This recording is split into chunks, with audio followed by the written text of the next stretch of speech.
Focus किया है x equal to -3 पे, बहुत स्लो जा रहा है सर्वेश। हाँ कनिष्क सर क्षितिज बोला। -3 पे सर पोटेंशियल एनर्जी सबसे ज्यादा होगी सर, क्योंकि सर वो रिलीज किया है ना सर, तो उस टाइम पे काइनेटिक एनर्जी उस पॉइंट पे 0 है। मैं वहां पे रिलीज किया है, रिलीज किया मतलब काइनेटिक एनर्जी 0 है, प्रोजेक्ट थोड़ी ना किया है। Yes sir. तो वहां पे रिलीज किया तो काइनेटिक एनर्जी 0 है, तो पोटेंशियल एनर्जी वहां पे होगी maximum. What is maximum potential energy ना?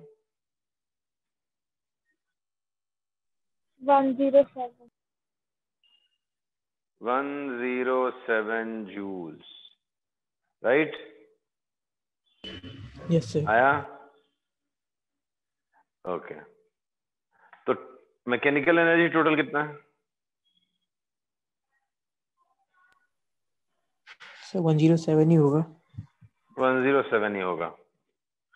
आप सोचो, आप पोटेंशियल एनर्जी मिनिमम कब होगी और कितनी होगी?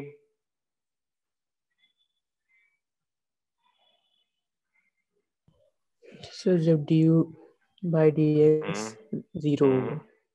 अब उसको 0 कर लो, देखो x इक्वल टू 2 पे होगा सर। ठीक है, x इक्वल टू 2 पे पोटेंशियल एनर्जी कितनी है?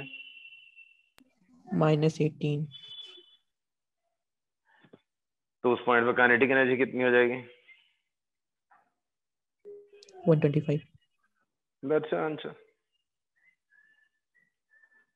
अब ट्राई करो, नहीं तो मैं बोर्ड पे करके दिखाता हूँ।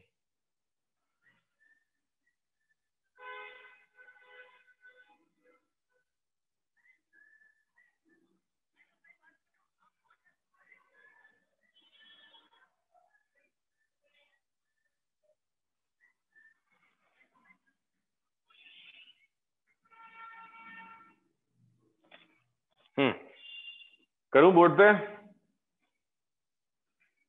सर्वेश बोर्ड पे मत कीजिए, बस एक बार वो मेथड बता दीजिए, आपने जो स्टार्टिंग में बोला ना कैसे नहीं, मुझे तो करना ही है बोर्ड बोर्ड पे, बिकॉज बाकी लोगों को भी तो देखना है ना। मैं करके दिखाता हूँ। देखो, शुरुआत होती है x इक्वल टू -3 पे, काइनेटिक एनर्जी 0 है, पोटेंशियल एनर्जी का वैल्यू है -3 पे 9 5 45, 45 + 60 107 जूल्स। ठीक, therefore total mechanical energy for sure is 107 joules। Okay, ना पता करते हैं कि अब मुझे एम क्या है, मैक्सिमम काइनेटिक एनर्जी निकालनी है। उसके लिए पोटेंशियल एनर्जी मिनिमाइज करनी पड़ेगी। For maximum kinetic energy potential energy should be minimum, और वो मिनिमम होने के लिए du/dx का वैल्यू 0 होना चाहिए। तो 10x - 20 0, x = 2। x = 2 मीटर पे पोटेंशियल एनर्जी मिनिमम है, राइट? और है कितनी? x = 2 डाल दो, 5 × 2² - 20 × 2 + 2, 20 - 40 - 18 जूल, -18 जूल हो गया। Therefore, maximum kinetic energy is 107 - -18, 125 joule। That's the answer। Clear है?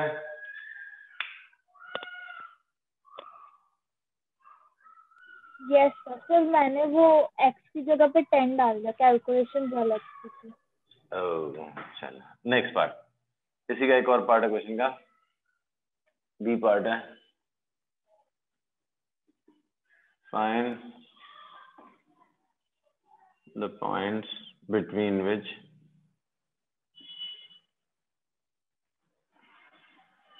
particle moves। ये आसान है, कर लोगे बेटा। ये लास्ट क्वेश्चन, फिर उसका new concept.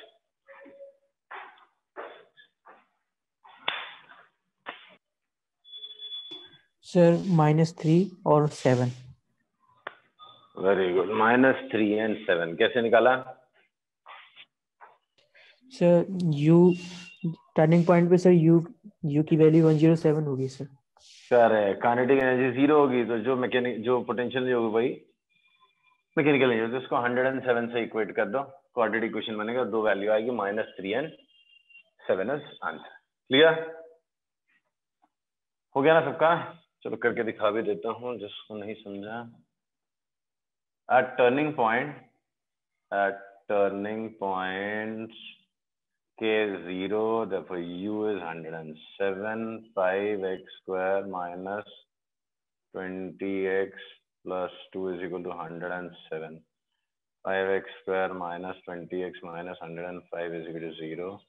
X square minus 4x minus 21 is equal to 0. So, sorry, 21, हाँ, तो 7 और 3, x minus 7, x plus 3 is equal to 0. तो x is equal to -3 और x is equal to 7. तो ये दोनों पॉइंट्स हैं, कहाँ? -3 और 7। -3 जहां से रिलीज किया था और 7 जहां से आया। ओके, क्लियर है?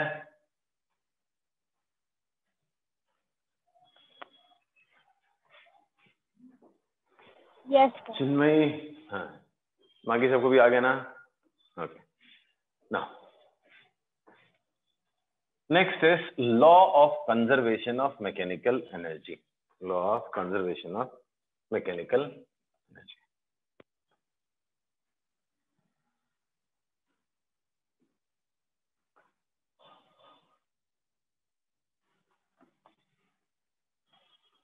Law of conservation of mechanical energy. Actually we have already used it, but now we are studying. Miss हो गया था मेरे से, वो बता देता हूँ। उस पर 4 से क्वेश्चन भी कर लेंगे। कुछ क्वेश्चंस आसान हो जाते हैं इससे, वर्क डन सोचने से अच्छा है, पोटेंशियल एनर्जी सोचना ज्यादा आसान हो जाता है। दोनों फॉर्म्स ऑफ एनर्जी में डील करो direct. So law of conservation of mechanical energy. Many a times you would have heard a statement, the potential energy gets converted into kinetic and kinetic gets converted into potential. कभी ऐसा होता है, कभी बोलते हैं kinetic, तो जो energy थी वो हीट में कन्वर्ट हो गए, कभी कुछ। तो ऐसा कब होता है कि एनर्जी कंजर्व रहती है? तो mechanical energy, see total energy always remains conserve, that is a different story. Total energy of an isolated system always remains constant. System remains constant, ये कहानी अलग है, that's a different story. But mechanical energy की बात हो रही है, जब काइनेटिक एंड पोटेंशियल की बात होती है, तो ये कब कंजर्व रहता है? What will happen to sum of kinetic and potential, that is total mechanical energy, will it remain conserved or it will change, or what will happen, right? So story is like this: if only conservative forces act, if only conservative forces act, only conservative forces act, then if WC be summation will be sum of work done by all conservative forces, then delta K, change in kinetic energy in process, is given by what?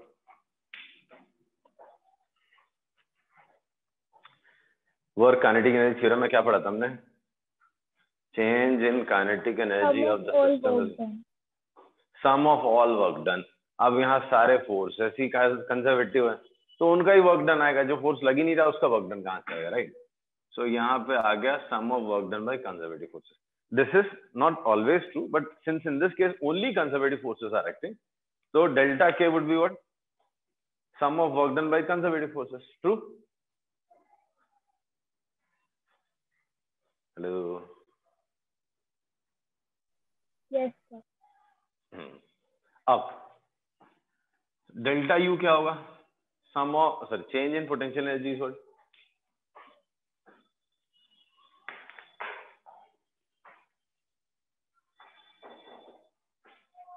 What will be change in potential energy of the system or configuration?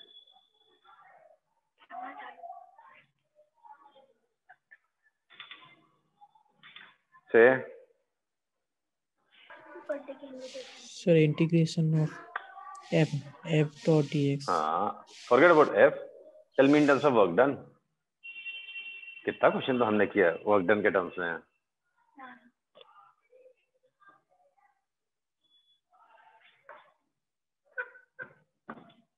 Hello. अभी कल ही परसों तो किया है बेटा. Previous class में हमने delta U खूब यूज किया है, जो भी हो प्रीवियस या तो प्रीवियस टू प्रीवियस क्लास में.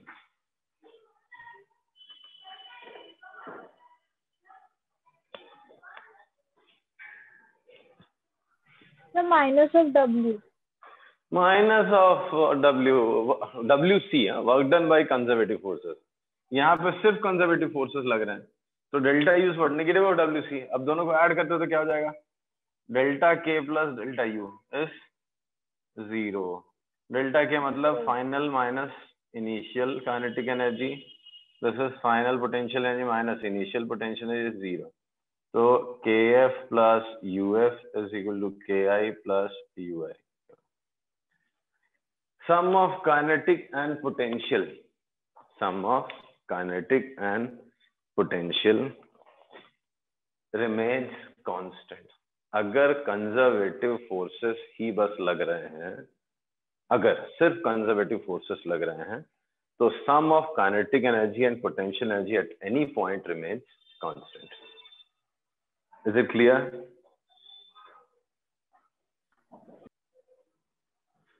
Okay. So sum of kinetic energy and potential energy at any instant remains constant, at any point remains constant. This is what we say is law of conservation of mechanical energy. I'll repeat. So statement क्या है? If only conservative forces act on the object or a system, then its total mechanical energy remains conserved. That means sum of kinetic and potential at any instant is constant. At any point is constant. Hello. समझा? Yes, sir. तो अगर सिर्फ conservative forces लग रहे होंगे ना, जैसे यहाँ पे जिसमें इसको ऊपर प्रोजेक्ट करता हूँ, तो सिर्फ कंजर्वेटिव फोर्सेस लग रहे थे, तो काइनेटिक और पोटेंशियल का जो टोटल है दैट विल रिमेन 0.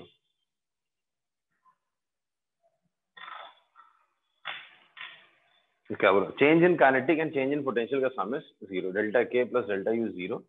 या अगर सम निकालेंगे, यहाँ पे जब ऊपर जा रहा था तो यहाँ पे फुल काइनेटिक था, सपोज 0, तो काइनेटिक मैक्स था, पोटेंशियल 0 था, राइट? ऊपर जाओगे तो काइनेटिक कम होता जाएगा, पोटेंशियल बढ़ता जाएगा, बट दोनों का सम हमेशा उतना ही रहेगा. टॉप मोस्ट पोजीशन पे पोटेंशियल मैक्स हो गया, काइनेटिक 0 हो गया, बट उनका सम उतना ही रहेगा हर पॉइंट पे. तो नीचे आते वक्त भी यही स्टोरी रहेगी. ओके. और यही वो रीजन है जिसके लिए उसको नाम मिला है कंजर्वेटिव फोर्सेस, क्योंकि वो एनर्जी कंजर्व रखता है. राइट? Yes, sir. आई बात समझ में? हाँ. अब देखो, इस प्रिंसिपल के बिना भी हमारा काम हो जाता था, बट ये प्रिंसिपल बड़ा कुछ क्वेश्चंस को इजी कर देता है सोचने के लिए और कई चीजों के लिए. तो इसके ऊपर 4-5 क्वेश्चन करेंगे, फिर मेजॉरिटी चैप्टर कंप्लीट. 2-3 छोटे-छोटे पॉइंट्स हैं, तो आज कंप्लीट कर ही देंगे चैप्टर कोशिश करके. Okay. So let me take some exam. बोलो. वो आपने लॉज ऑफ मोशन वाले चैप्टर में वो बैंकिंग रोड वाले एंड ऑल कॉन्सेप्ट पढ़ा लिए क्या? नहीं बेटा, वो तो सर्कुलर मोशन अलग से पढ़ाऊंगा ना. सर्कुलर मोशन एक ऐसा चैप्टर है जो एनसीईआरटी में थोड़ा सा काइनेमैटिक्स में पढ़ाया है, थोड़ा सा न्यूटन्स लॉ ऑफ मोशन में पढ़ाया है, थोड़ा वर्क पावर एनर्जी में पढ़ाया है, बट आप देखोगे मोस्ट ऑफ द बुक्स ना उसमें अलग से वो चैप्टर ही पढ़ाते हैं सर्कुलर मोशन, बिकॉज बड़ा इंपॉर्टेंट टॉपिक होता है, उसमें सब लगता है. उसमें काइनेमैटिक्स भी आएगा आपका, सेकेंड चैप्टर, थर्ड चैप्टर कौन सा, मोशन इन 2 डायमेंशन, वो भी आएगा. उसमें आपको थोड़े से एक्स्ट्रा नए कॉन्सेप्ट भी आएंगे, उसमें न्यूटन्स लॉ ऑफ मोशन भी आएगा, उसमें वर्क पावर एनर्जी भी आएगा, उसमें law of conservation of mechanical energy भी आएगा, बहुत कुछ मिलेगा उसमें. सर्कुलर मोशन जो है ना उसमें सब मिलेगा। Okay hello, sir. पढ़ते हैं उसको, पढ़ते हैं अभी, कल से वही चालू करने का, बस आज होपफुली इसको खत्म कर दूं मैं। So let's take few questions, अच्छे क्वेश्चंस लेते हैं इसमें। कितने मैंने कुछ 3 so suppose there is a frictionless track, ऐसा है, और इस एंड पे उसके स्प्रिंग लगी हुई जिसका फोर्स कांस्टेंट है के, and this height is h, mass is m. Find maximum this is frictionless track,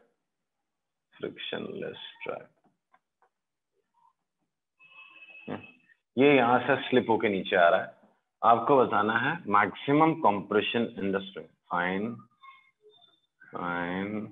maximum compression in the spring.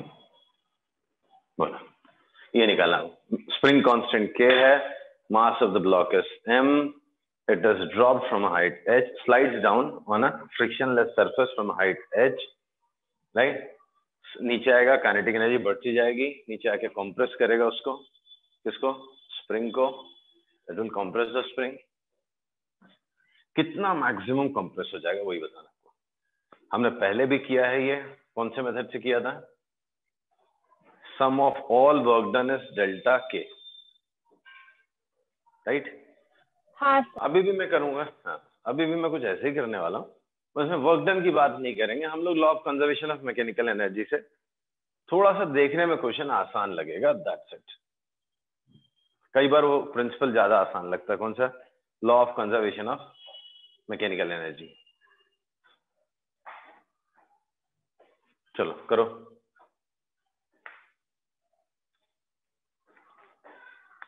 Sir अभी हम वो लॉ यूज करके करें जो आपने दिया। हाँ, इस पॉइंट पे काइनेटिक और पोटेंशियल, और जब एकदम कंप्रेस्ड होगा उस पॉइंट पे काइनेटिक और पोटेंशियल का टोटल सेम होगा, बिकॉज पूरे रास्ते में कोई नॉन कंजर्वेटिव फोर्स नहीं लग रहा है। जो लग रहा है स्प्रिंग फोर्स लग रहा है और ग्रेविटी लग रहा है, both of them are conservative.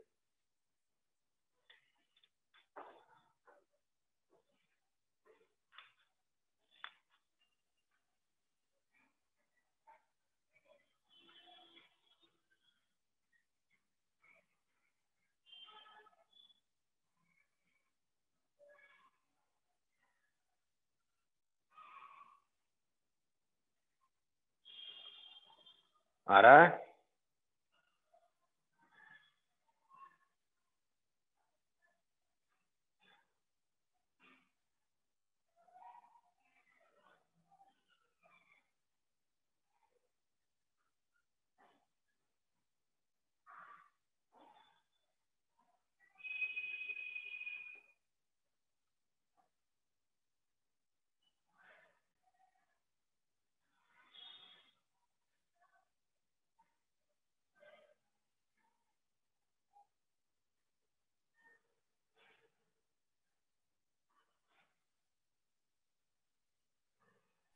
Sir मुझे ये लॉ से नहीं आ रहा।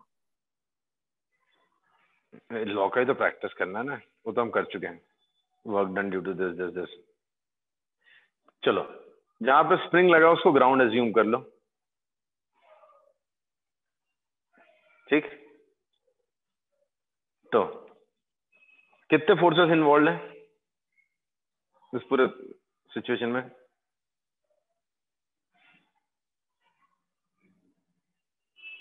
सर दो फोर्सेस, स्प्रिंग फोर्स और ग्रेविटेशनल फोर्स। करेक्ट, दोनों कंजर्वेटिव हो तो दो पोटेंशियल एनर्जी इन्वॉल्व है। हाँ सर। ओके, जब टॉप मोस्ट पोजीशन पे था, तो यहाँ पे इस पॉइंट की पोटेंशियल एनर्जी जीरो मान लो, ग्रेविटेशन, इसको ग्राउंड मान ले तो ग्रेविटेशन पोटेंशियल जीरो है। तो यहाँ पे kinetic energy plus potential energy due to gravity, potential energy due to spring, यहाँ का कहाँ का, ये 0.1 ले लेता हूँ, और यहाँ पे जब प्रेस करके इधर रुक जाएगा इसको 0.2 ले लेता हूँ। 0.1 should be same as kinetic plus potential का टोटल एट 0.2। इस पॉइंट पे काइनेटिक एनर्जी कितनी है?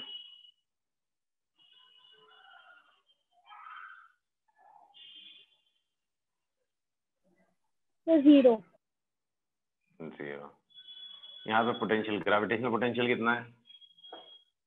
mgh। इसको 0 लिया तो प्लस mgh है। स्प्रिंग का पोटेंशियल एनर्जी इस सिचुएशन पे 0 है।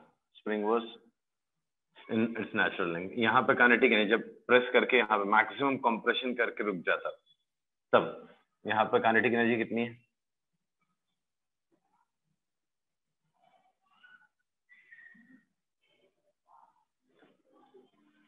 जब वो कंप्रेस करके रुक जाता 0 होगी। यहाँ पे ग्रेविटेशनल पोटेंशियल एनर्जी 0 हो गई। यहाँ पे स्प्रिंग की potential energy half K X square. So mgh is equal to half k x square. So x is equal to 2mgh by k का square. So 2mgh by k का square.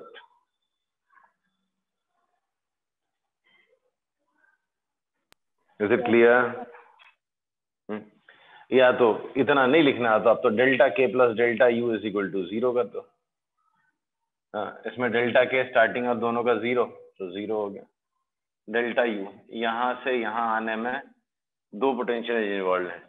एक तो gravitational potential energy कम हो गई तो minus mgh, और ये बढ़ गई plus half K X square.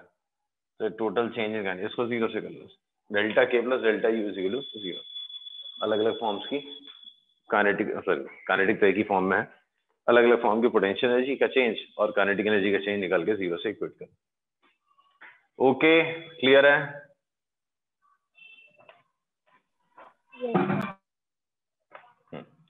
Next, एक स्प्रिंग है, unnatural length, sorry in its natural length, अभी नेचुरल लेंथ में।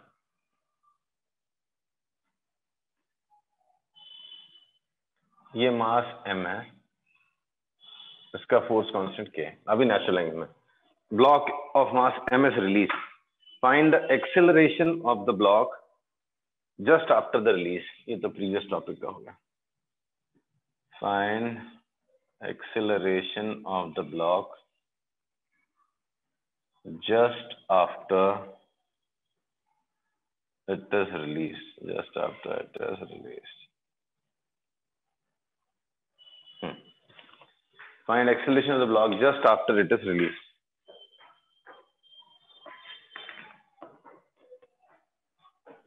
तो क्वेश्चन आपको समझाइए ना। एक स्प्रिंग है, वर्टिकल स्प्रिंग, राइट? अभी अपने नेचुरल लेंथ में, राइट? इसके ऊपर एक ब्लॉक रखा है gently and is released.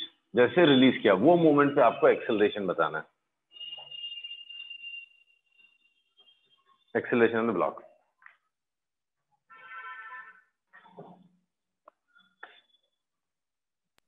So the acceleration is equal to g, right? पक्का? स्प्रिंग से कोई फर्क नहीं पड़ेगा?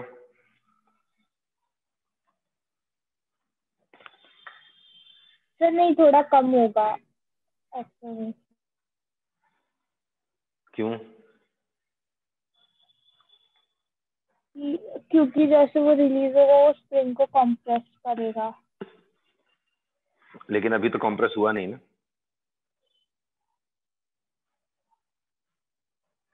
पहले आपने सही बोला था, बाद में गलत कर दिया। When they say just after the block is released, तब तक तो स्प्रिंग तो फ्री है ना, स्प्रिंग इज अनकंप्रेस्ड, तो स्प्रिंग तो कोई फोर्स लगा रहा नहीं है। सर वो जस्ट की वजह से तो दूसरा आंसर दे। जस्ट उस वक्त, तो भाई जस्ट की बात करते हैं ना, तो इंस्टेंटेनियस, भाई उस इंस्टेंट पे तो फोर्स स्प्रिंग लगा रहा नहीं था ना।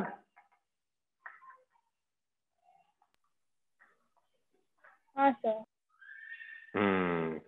So only force acting was gravitational force.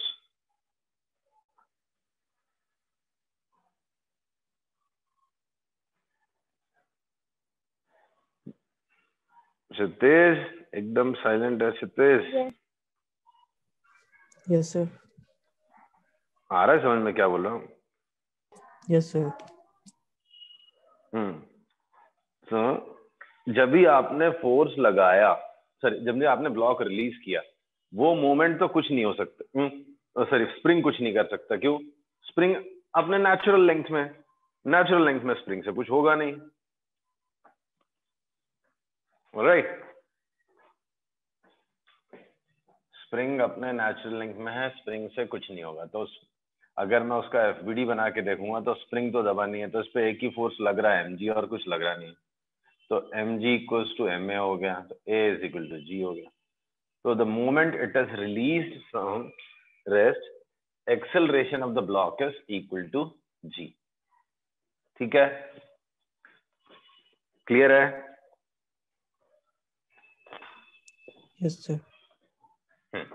Next, what is compression of the spring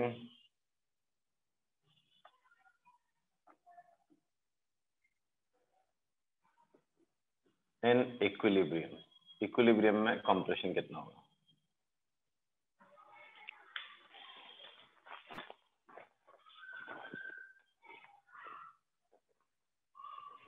sir equilibrium मतलब कोई एक्स्ट्रा फोर्स, मतलब नेट फोर्स जीरो Net है ना? force acting on the block is zero, yeah.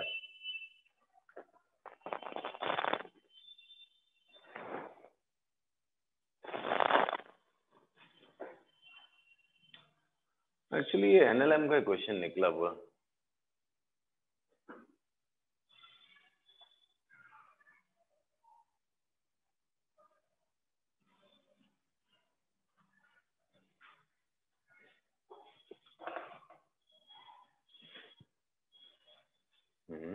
सुमन क्यों है? सुमन का टेस्ट